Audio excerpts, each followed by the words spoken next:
هەرچەند خاکی کوردستان لەلایەن چوار دەوڵەتەوە داگیر کراوە، دەسەڵاتدارانی هەر چوار دەوڵەتەکە دوژمنن، بەڵام سەرسەختترینیان دەوڵەتی تورکە کە تەمەنی لە سەدەیەک نزیک دەبێتەوە و هەر لە سەرەتای دروستبوونی بە هەموو شێوازێک دەستی کردووە بە جینۆسایدکردنی گەلی کورد. لەم 30 ساڵەدا سەدان ئۆپراسیۆنی سەربازی چ لە خاکی باکووریان لە باشوور، بەڵام کورد بەرگریەکی بێوێنەی ئەنجام داوە و هەر لەم ساڵەدا ئۆپراسیۆنی هەفتانین گارە ئەنجام داوە، بەڵام شکستنی گەورەی خوارد.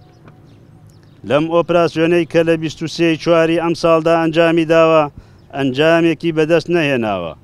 هەوڵ دەدا هێزی پێشمەرگەی پارتی دیموکراتی کوردستان بخاتە ناو ئەم شەڕە بە واتایەکی تر هەڵگیرساندنی شەڕی کورد بە کورد. ئەمەش ئەگەر ڕوو بدات دەبێتە کارەسات. ئەمە لە کاتێکدایە هەوڵی داخستنی هەدەپە لە ئارادایە و تیرۆرکردنی ئەندامانی ئەو پارتە بەبەر چاوی دنیادا ئەنجام دەدات و هێڕشی سەر ڕۆژاوای کوردستان بەردەوامە. ئۆردوگان دەیەوێت تا ساڵی 2023 بەندەکانی میساقی ملی بەدەست بخات لە داگیرکردنی ویلایەتی موسڵ و باکووری سووریا و لە ناوبردنی تەفگەری ئازادی هەڵوەشانەوەی قەوارەی هەرێمی کوردستانیش، چونکە ئەوان ڕازی نابن بەبوونی هیچ قەوارەیەک.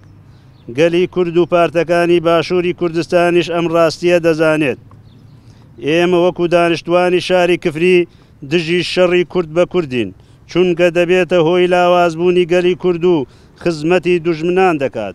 بۆیە داوا دەکەین لەلایەنەکان لە ئاستی ئەم مەترسیانەدا بن و هەوڵی جددی بدەن بۆ چارەسەرکردنی لە ڕێگای دیالۆگ تا ئەو کارەساتە ڕوونەدات و ئیدانەی ئەو لایەنە بکەن کە بۆ دیالۆگ ئامادە نابێت.